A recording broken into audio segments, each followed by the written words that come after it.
पत्नी हूँ आपकी, रखेल नहीं। रोज रात को जानवर की तरह क्यों?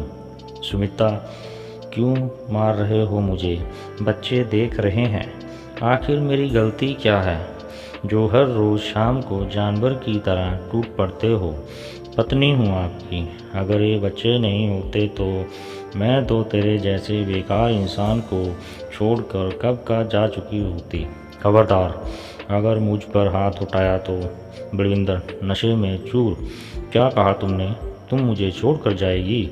जाकर तो देख, तुम्हारे टुकड़े टुकड़े नहीं कर दिए तो मैं भी अपने बाप की औलाद नहीं। सुमिता, कौन से बाप की बात कर रहे हो?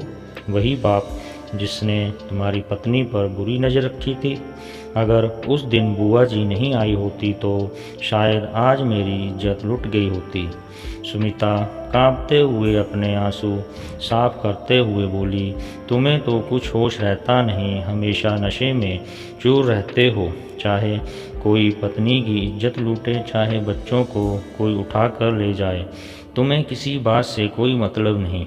बलविंदर, कुछ ज़्यादा ही जुबान चलने लगी है तुम्हारी। बलविंदर सुनीता को बेल्ट से पीटने लगता है। सुनीता की बहुत दर्दनाक चीखें बाहर तक सुनाई देती हैं, पर किसी की भी बचाने की हिम्मत नहीं होती।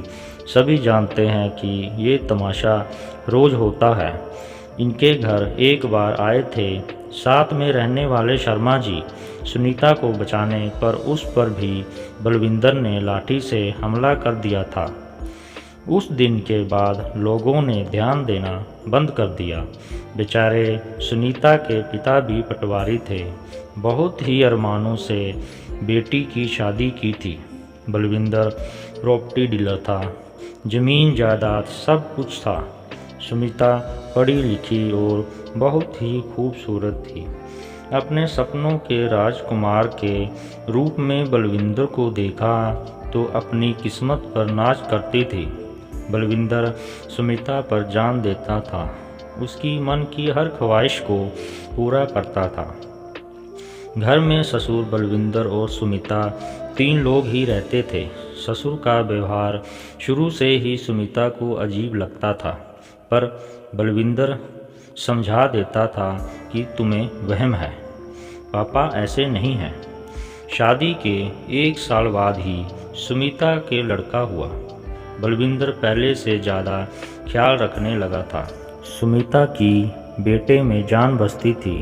कहते हैं कि किसी के भी दिन एक जैसे नहीं रहते।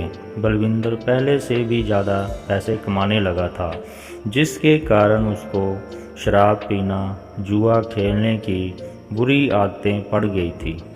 यहाँ तक कि दूसरों की औरतों के साथ रंगरलियाँ मनाने लग गया था, जिस कारण धीरे धीरे घर की आर्थिक स्थिति भी खराब हो गई।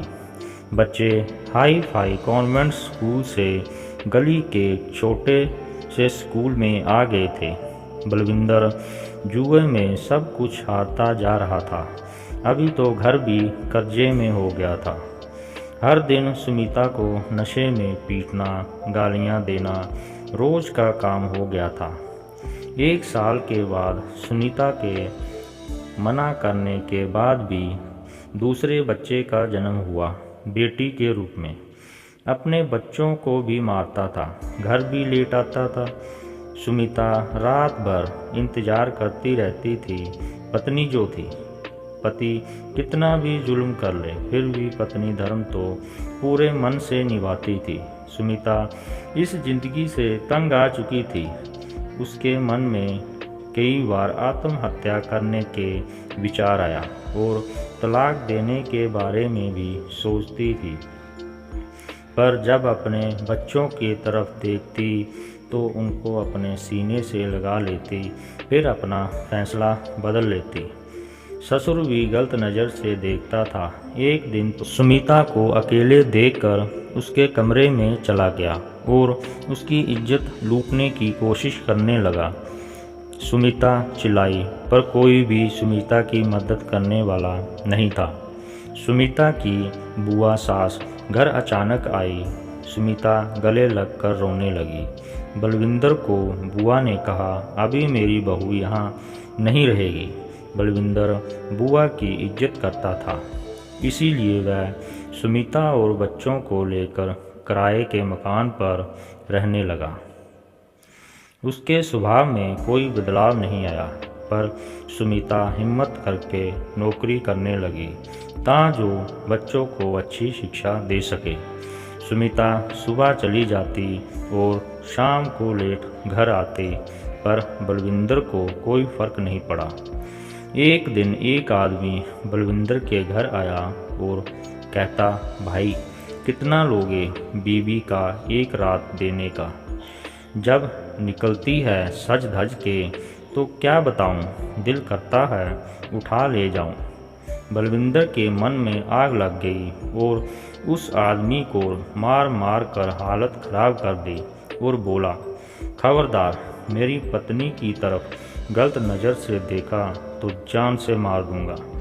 उस दिन बलविंदर ने शराब बहुत पी ली थी और रात को सुनीता के आने के बाद अपनी बेल्ट उतार कर पीटने ही लगा था कि उसकी नज़र उसके गालों पर गई और रो दिया। उसने कहा कि जो गाल में चूमा करता था उसका क्या हाल कर दिया, और बलविंदर की आंखों में आंसू आ गए।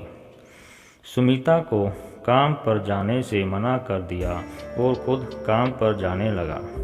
बलविंदर को अपने किए पर बहुत पछतावा हो रहा था। उसने अपने किए जुल्मों पर सुमिता से माफ़ी भी मांगी और कहा, मैं सब कुछ पहले की तरह कर दूंगा, तुम मुझे माफ़ कर दो। सुमिता आखिरकार उसकी पत्नी थी, तो उसने अपने पति को माफ़ कर दिया और सुमिता ने इतने कष्ट सहने के बावजूद भी कभी हिम्मत नहीं हारी थी।